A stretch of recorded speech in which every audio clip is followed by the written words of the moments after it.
what's happening around the world and what's happening here at home. Good evening and a very warm welcome. You're watching Primetime News on TV1. I'm Theruni Karunaratne. And I'm Sandru Ferdinando. Let's take a look at your headlines for tonight.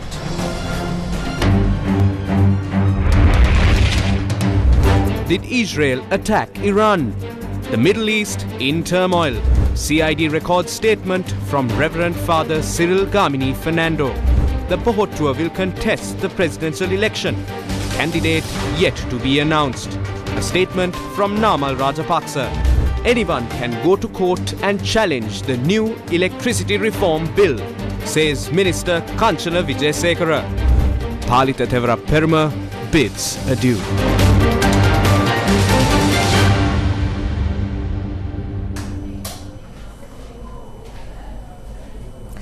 US officials told foreign media earlier today that an Israeli missile has hit Iran. Now, Iranian media said that blasts were heard in the central province of Isfahan and flights were suspended over several cities. Iran is on high alert after Israel said it would respond to an Iranian attack against it on the 13th of April 2024, and Israel has not yet commented on the attack on Iran. Chama Ratnayaka and Kenza Farooq brings us a comprehensive report.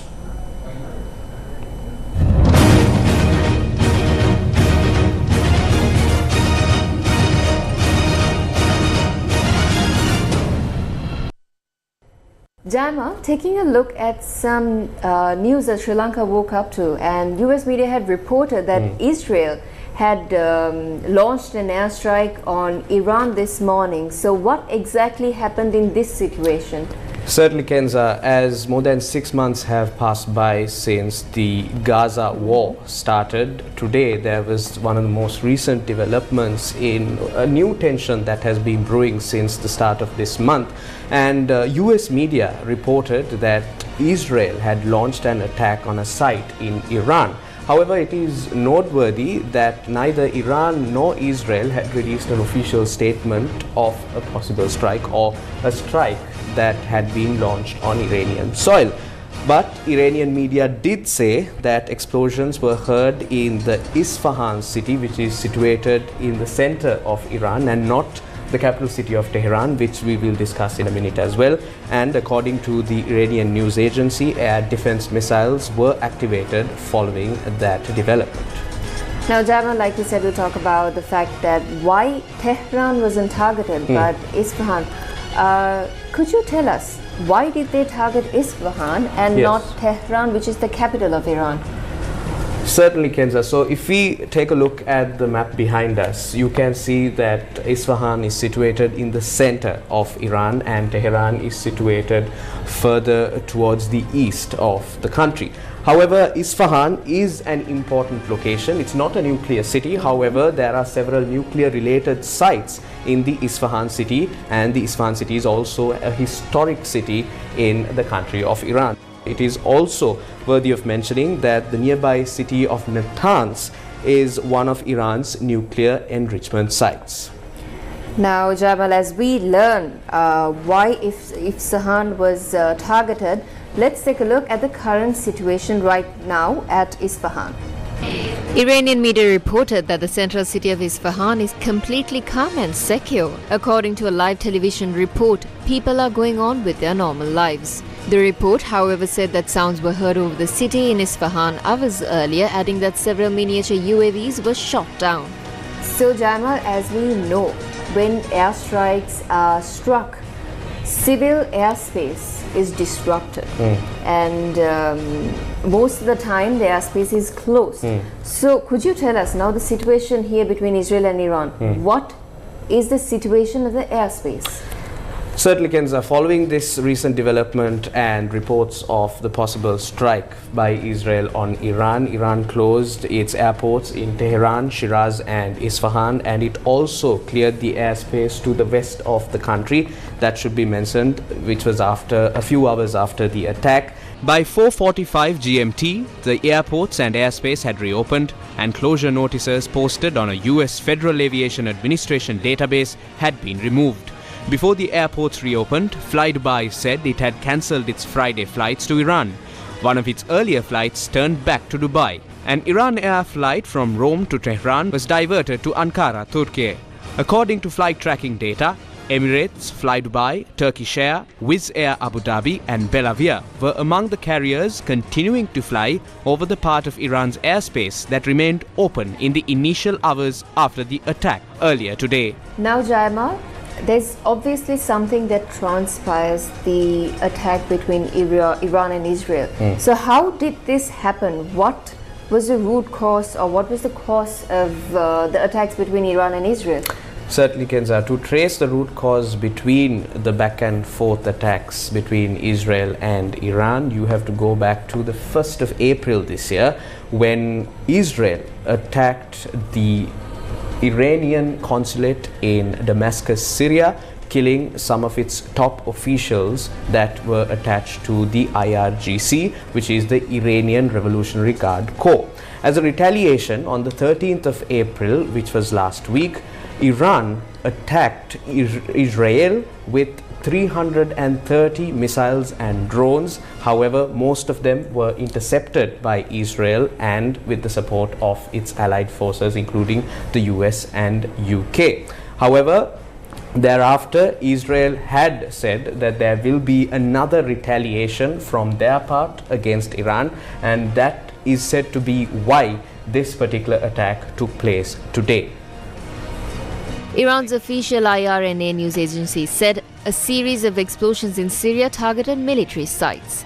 IRNA said attacks struck Adra and Al-Tala military airport and a radar battalion located between the city of Adra and the village of Karfa in southern Syria.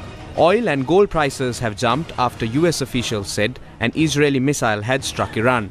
Brent crude, the international benchmark for oil, rose to over $90 a barrel after reports emerged of the attack by Israel before falling back when Iran sought to downplay the significance.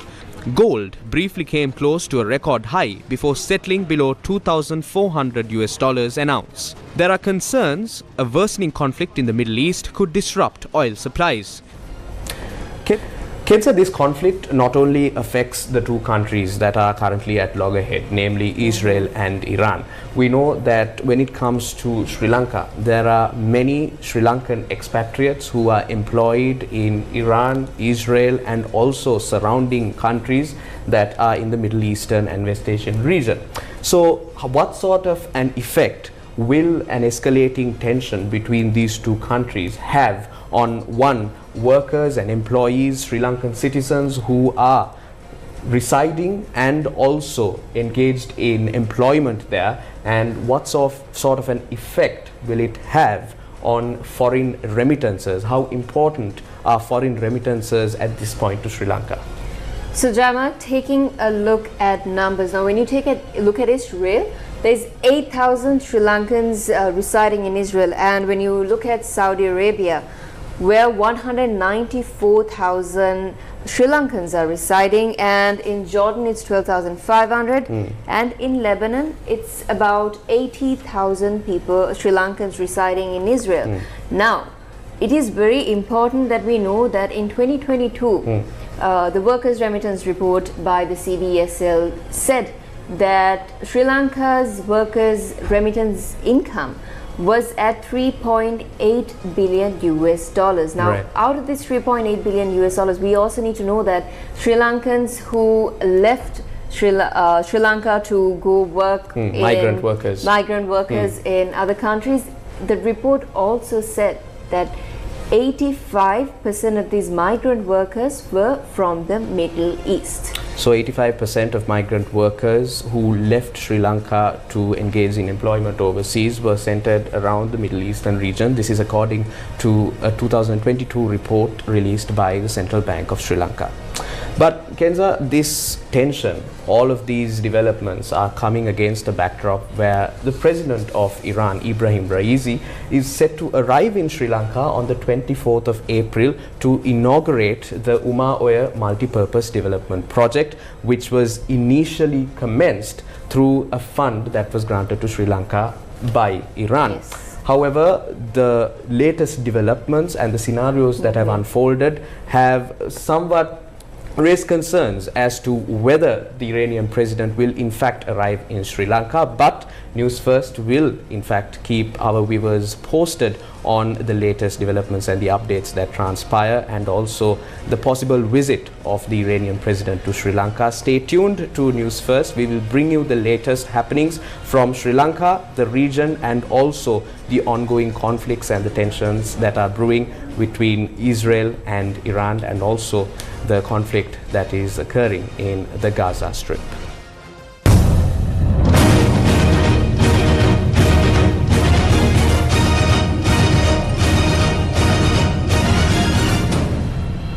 This evening's Newsfirst Finance Report brings developments on Sri Lanka's sovereign debt situation.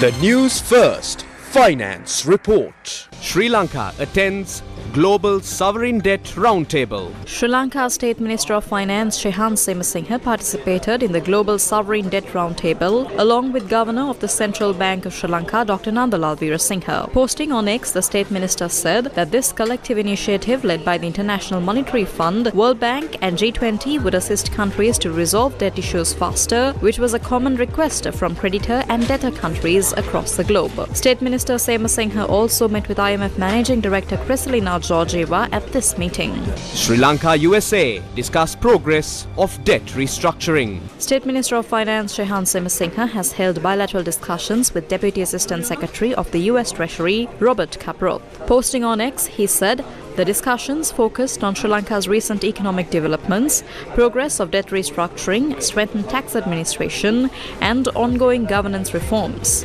The State Minister added that Caproth assured the fullest support for Sri Lanka on all fronts. Posting on X, Robert Caproth said he was glad to see the progress Sri Lanka is making in economic recovery and financial sector stability. World Bank assures fullest support to Sri Lanka.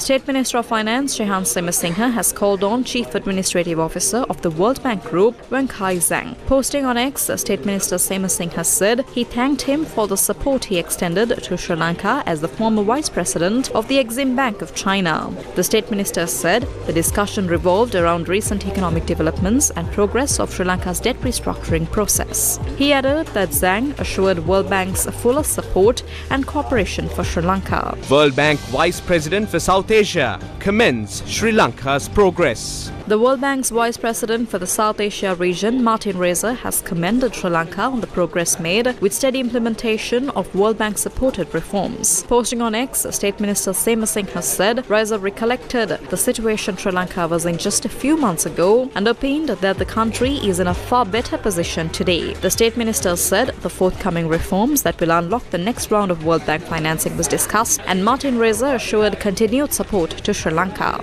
Private sector engagement key to boost Sri Lanka's growth, says IFC. The International Finance Corporation's Regional Vice President for Asia and the Pacific, Ricardo Politi, says private sector engagement is key to boost Sri Lanka's growth and pave the way for a resilient future. He expressed these views during a meeting with State Minister of Finance Shehan Semasinghe and Governor of the Central Bank of Sri Lanka Dr. Nandalal Veerasinghe on the sidelines of the International Monetary Fund and World Bank Group spring meetings. State Minister Shehan Semasinghe said Sri Lanka's economic outlook and the progress of restructuring SOEs for which Sri Lanka is receiving IFC assistance were discussed during the meeting. Posting on X, the State Minister said the IFC is considering making more investments and supporting financial sector stability in the country. The International Finance Corporation is the private sector arm of World Bank Group.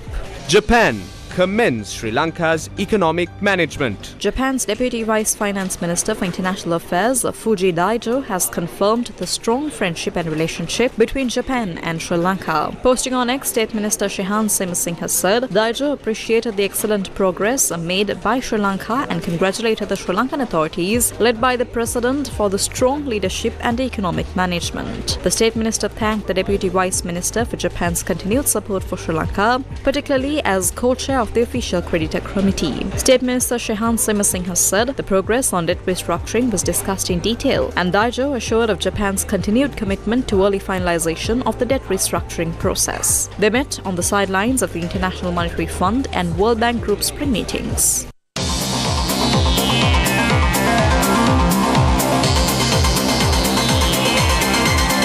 The Newsfirst Finance Report.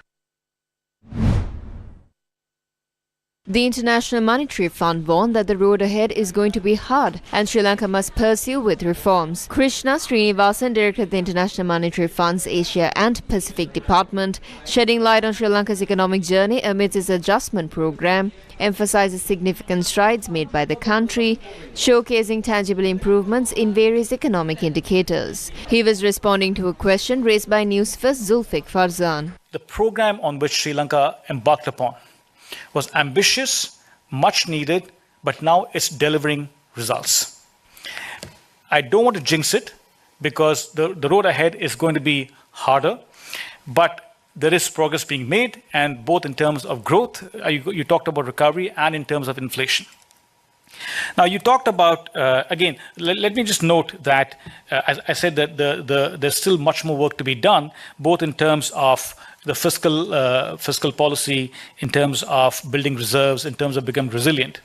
Newsfirst also spoke to economist and columnist Thala Rafi for an explainer on what lies ahead for Sri Lanka. The economy as a whole has stabilized, but there's a long way to go. I mean, there are a number of hard reforms that have to be done for us to fully come out of the crisis and move on to become a developed nation. Certain things like SOE reforms, labor reforms, trade reforms, those are needed. And at the same time, we also need to work on some very maybe not so populist reforms as well.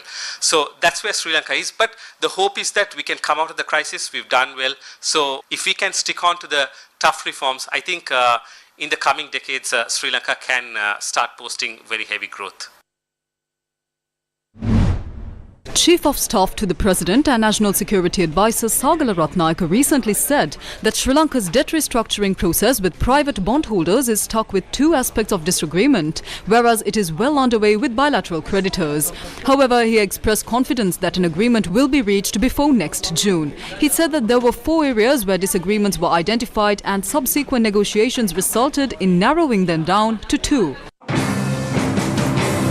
On the 16th of April, the Ministry of Finance released a statement detailing the progress made in restructuring Sri Lanka's defaulted sovereign bonds. The announcement revealed that creditors have proposed a restructuring plan tied to the performance of the Sri Lankan economy and its governance. However, sovereign bondholders did not accept the proposal put forth by Sri Lanka in March regarding debt cancellation. According to the Ministry of Finance, both parties presented their proposals during discussions held last March on restructuring debt obtained from sovereign bonds. Both proposals aim to implement the macro-linked bond. Economic analyst Danusha Gihan Patirana commented on the debt restructuring negotiations on Sirasa TV's Mavata program yesterday.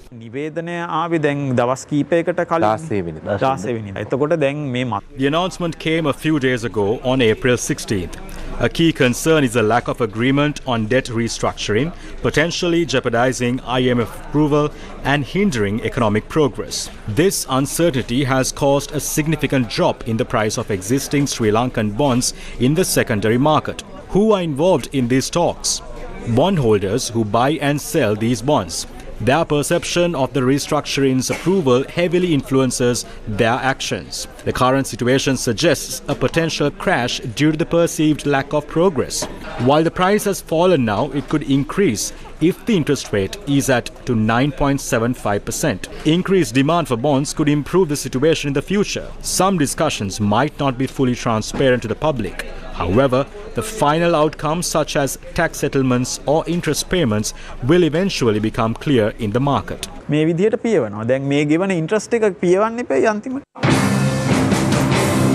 Statement එක කියවොත් එහෙම පැහැදිලි වෙනවා මේ අර සමහරලට I don't know if there's any fraud taking place through inside information, but if you read the statement, it clearly states in the second line as restricted period, which means that bond trading does not take place during this discussion stage. Because of the potential of inside information, during this time of discussion, bond trading does not take place. ඒ කාලවකවානුව ඇතුළතදී මේ නිකුත් කරලා තියෙන bond series. In more local news, Minister of Power and Energy Kanchana Wijesekara says that any party can go to court and challenge the new electricity bill. Meanwhile, the CEB's Engineers Union alleges that the bill was presented without a proper study and awareness. මේ 50 සම්බන්ධව අධ්‍යයනය කිරීමක් මේ සම්බන්ධව කරුණු විමසීමක්වත් We regret that this study was conducted without even investigating the facts regarding these acts, because this act was circulated on social media as a document directed to the cabinet. We saw the Gazette published yesterday. Both are similar, which means that the same issues in December have been addressed to a certain level. However, some new problems have been created along with it. There is also a big question of who will analyze them and who will investigate this further. The act defines list cost in relation to prices as the cost of generating electricity at the lowest possible cost. This was the provision in our country till now. However, the term economic cost is used additionally. This latter term introduces the possibility of increasing the price of something necessary, supposedly because it comes at an economic cost. The act mentions about 12 companies. It states that if any of those companies are going to sell shares or transfer ownership to the private sector, it should be done with the approval of the cabinet. However, we believe that if we are going to sell a part of a company worth trillions like this, it should be subject to the approval of the parliament. This is because the parliament, not the cabinet, is ultimately responsible to the people of the country. There is a major concern about the feasibility of changing an organization with assets worth trillions within 6 months. An election is also to be held within the same time frame. The question arises whether the intention is to stop this process halfway through. ඔය තියාගෙන මේක මගට ගෙනිහින් නැවැත්වීමේ අරමුණක්ද කියන එක තමයි ප්‍රශ්නේ තියෙන්නේ. Minister of Power and Energy Kanchana Vijayasekaran said the purpose of the act is to reduce the cost of electricity generation. The key to reducing electricity tariffs for the CEB lies in cost reduction.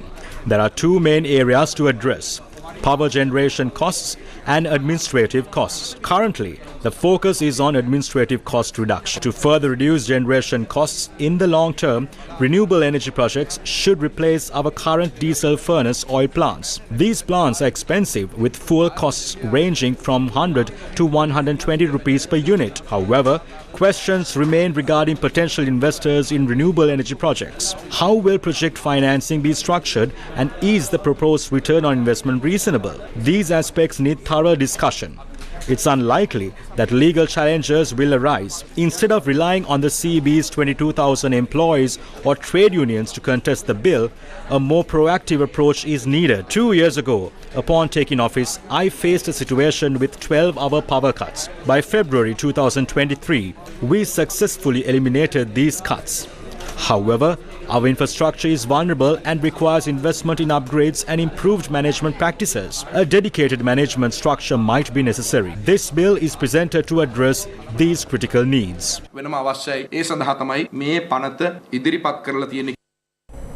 Reverend Father Cyril Gamini Fernando arrived at the Criminal Investigation Department this morning. He arrived at the CID to record a statement regarding the 2019 Easter Sunday attacks. Reverend Father Cyril Gamini Fernando expressed these views to the media after recording his statement at the Criminal Investigation Department. I was just thinking if they had this same enthusiasm to expedite the investigations over the 2 days, finding the truth about the Easter terror attacks would have been easy. I'm not saying that this CID does not have this enthusiasm, but they are being prevented to conduct this investigation. I felt like they asked me baseless questions. I was disclosed a lot of information that wasn't revealed before along with its sources as well. There was a letter that we sent to President Ranil Wickremesinghe many months ago. This was also shared with the CID since there was no response from the President. It consists of information that can be useful for the investigations. If they simply use the information that was given just today alone, it will be more than enough for investigations to reveal the truth behind the Easter Sunday conspiracy.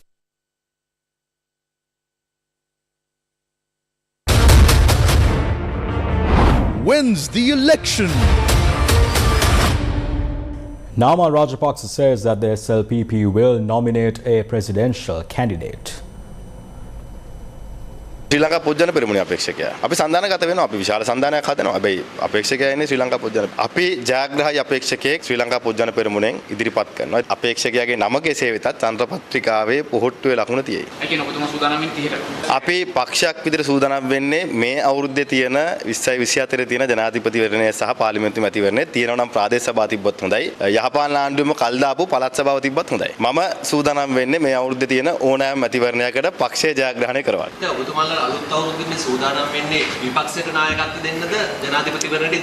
සමහර විට ඔබතුමා ඔය ප්‍රශ්න මගෙන් අහනවා ඇත්තේ මේ රනිල් වික්‍රමසිංහ ජනාධිපතිතුමා අවුරුදු 29ක් විපක්ෂ නායක වෙලා ඉදිරියට හිටපු ඉඳ වෙන්නේ මේ ප්‍රතිපත්ති ක්‍රියාත්මක කරන්න නම් අපි රාජ්‍ය බලයේ ඉන්න ඕනේ. ආණ්ඩුවක් අපි පිහිටවන්න ඕනේ. ඒ හින්දා පැහැදිලිවම අපි දේශපාලනය කරන්නේ මේ රටේ අපි විශ්වාස කරන කඳවුර රකින්නත් සහ ආණ්ඩුව ලබාගෙන දේශපාලන ප්‍රතිපත්ති ක්‍රියාත්මක කරන්න. ජනාධිපතිවරණයක් ආවොත් ඔබතුමා ඉදිරිපත් වෙනවද? ජනාධිපතිවරණයක් ආවොත් පක්ෂයේ විසින් අපි තීන්දුවක් ගන්නවා අපිට සුදුසුම අපේක්ෂකයෙක් ඉදිරිපත් කරන්න.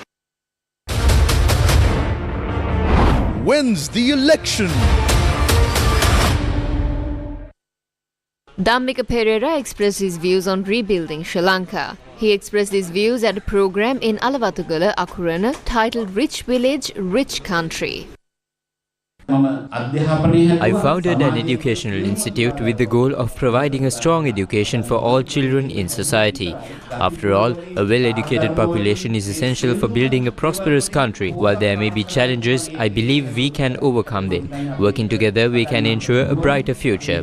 The positive impact of a strong education system won't take decades to be felt. Within 5 years, we can start to see a more positive and flourishing community. Our focus shouldn't solely be on achieving national wealth within 5 years, but on ensuring everyone feels the benefits of that progress. Wins the election. Parliamentarian Chandima Virakudi expressed these views at a media briefing convened by Janabala Vega.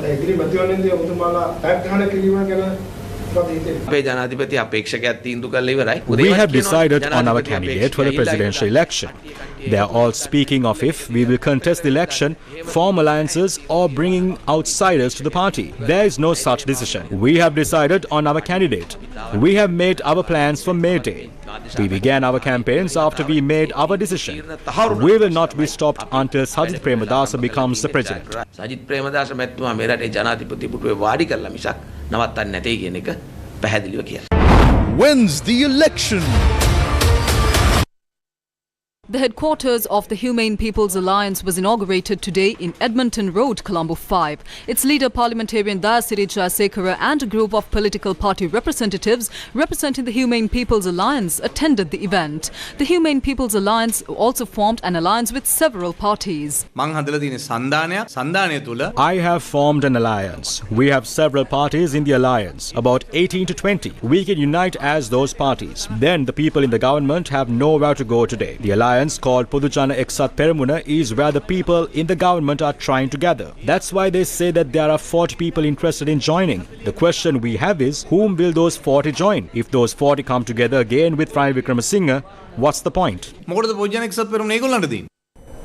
Voters are casting ballots in the first of the 7 phases of India's mammoth general elections.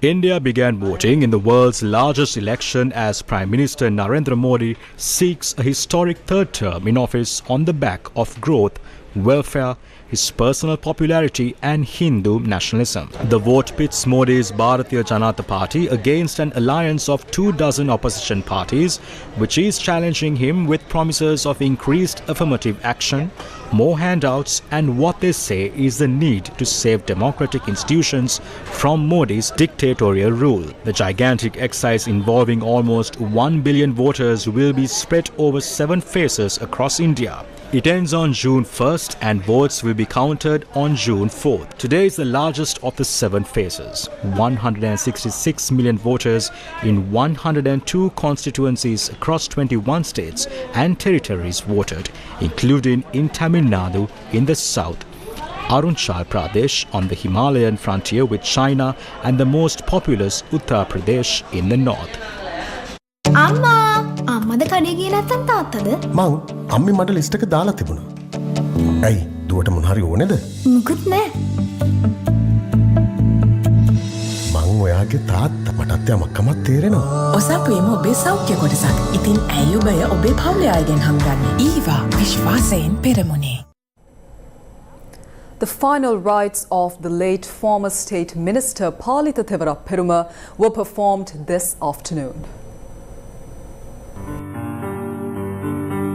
Former State Minister Palitha Thevaraperuma passed away on the 16th of April after he was electrocuted in his property in Mathugama. The remains of the late former State Minister were brought to his residence in Mathugama last night. Many, including politicians, came to pay their last respects to Palitha Thevaraperuma.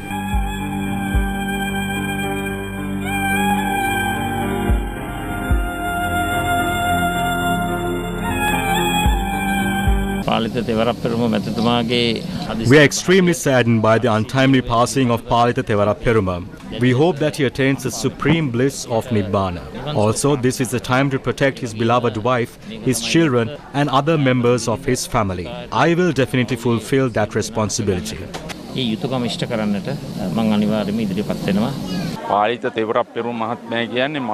Thevaraperuma was a great person. He always loved the small man, the common man and the poor man. In the past, when he came to meet us, he always spoke about the plight of the people. We are deeply saddened by the untimely passing of such a humanitarian.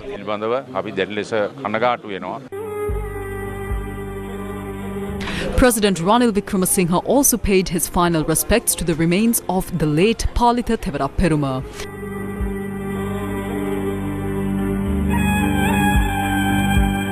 The funeral began at 2 p.m. today and multi-religious observances were held.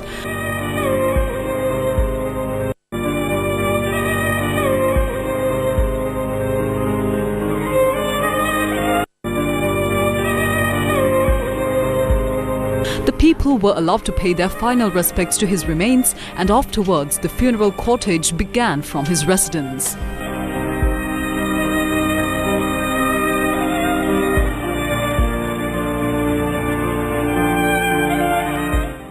Meanwhile, sporting legend Dr. Nagalingam Ediriveerasingham has passed away at the age of 89.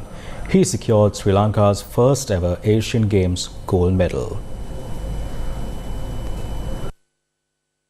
Born in Jaffna, Dr. Nagalingam Ediriveerasingham honed his athletic skills at Jaffna Central College. He went on to represent Sri Lanka at the Asian Games 3 times in 1954, 1958 and 1962.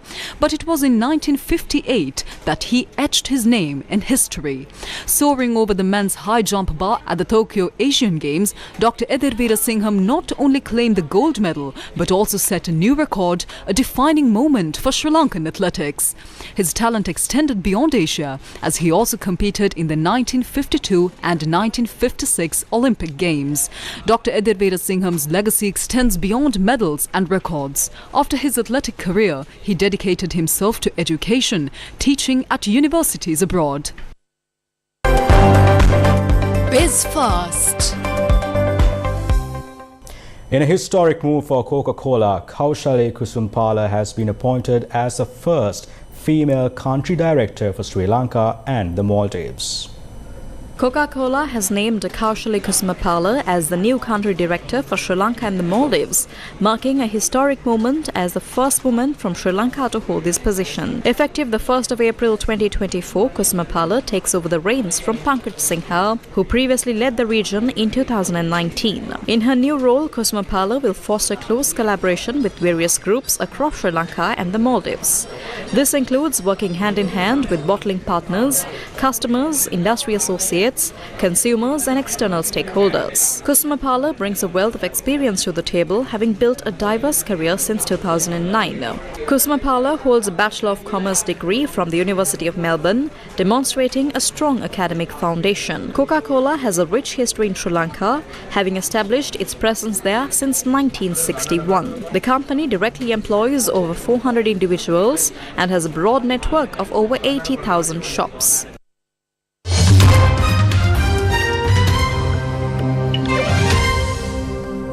Mark Zuckerberg announced a significant leap forward in AI technology with the release of a new and improved version of Meta AI, the company's virtual assistant. This upgraded AI, powered by the state-of-the-art Llama 3 model, promises to be the most intelligent and user-friendly assistant available. Posting on his Facebook page, Mark Zuckerberg said a new version of Meta AI will be released. We believe that Meta AI is now the most intelligent AI assistant that you can freely use. To make Meta AI even smarter, We've also integrated real-time knowledge from Google and Bing right into the answers.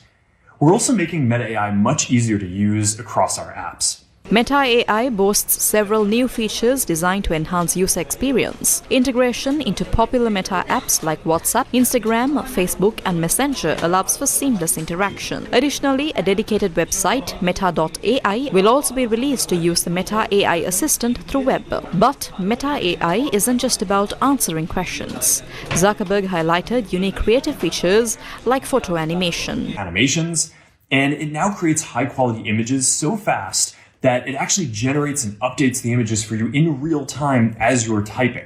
The announcement has generated excitement in the tech world, with many eager to test the capabilities of the new Meta AI. Zuckerberg encouraged users to explore the assistant and share their feedback.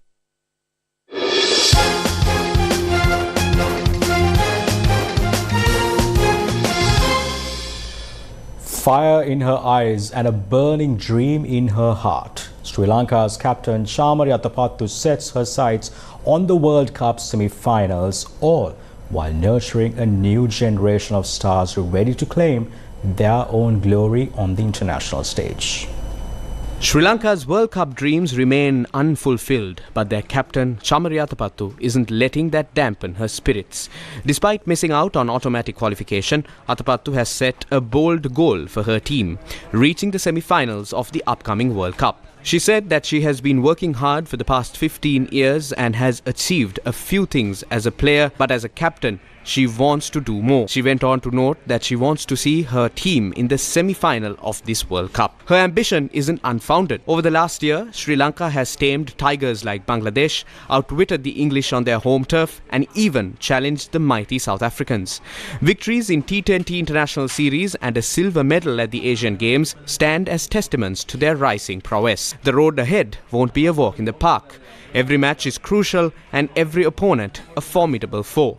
But Atapattu, a seasoned campaigner, knows the value of focus. Outlining a clear strategy, she asserted that they will take one battle at a time. While guiding her team towards World Cup glory, Atapattu casts a watchful eye on the future. With retirement on the horizon, she sees her legacy not just in trophies, but in the young players she's empowered. Speaking about her retirement, she said that her retirement is very soon, although she cannot mention dates, but it will be very soon. However, she went on to note that she is looking after the young girls and she has built a young team, saying that she wants to see her team in the World Cup one day. Chamari Atapattu isn't just a name in Sri Lanka cricket, it is a force of nature. As the current captain of the T20 international team, she is not only a powerhouse batter with a record-breaking 178 not out in the World Cup, but also a pioneer. The first Sri Lankan woman to play in franchise cricket, Atapattu shattered glass ceilings and paved the way for future generations. Her leadership extends beyond the scoreboard as she mentors young talent, ensuring Sri Lankan women's cricket thrives long after her. With her sights set on the upcoming World Cup semi-finals, Atapattu is a captain with ambition burning bright, a leader ready to write the next chapter in Sri Lankan cricketing history. After weeks of incredible battles and electrifying performances, The Voice Kids Sri Lanka reaches its thrilling climax tomorrow night. The state-of-the-art Stein Studios in Ratmalana will transform into a center stage for 8 exceptional young singers, each vying for the coveted title of champion. The Voice Kids Sri Lanka Grand Finale. Weeks of captivating performances and fierce battles culminate in a night of pure musical magic. The state-of-the-art Stein Studios in Ratmalana will be transformed into a stage of wonder as 8 exceptional young singers prepare to showcase their remarkable talents tomorrow.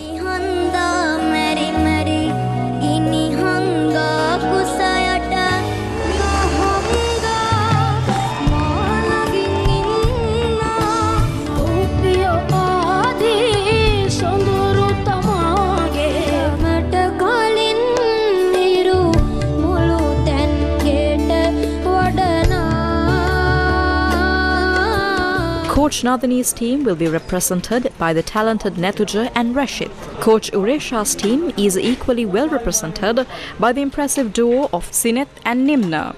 The excitement continues as Coach Pradeep's team presents Aslam and Vinod, while Coach Harshana's squad boasts the equally skilled Situka and Seo.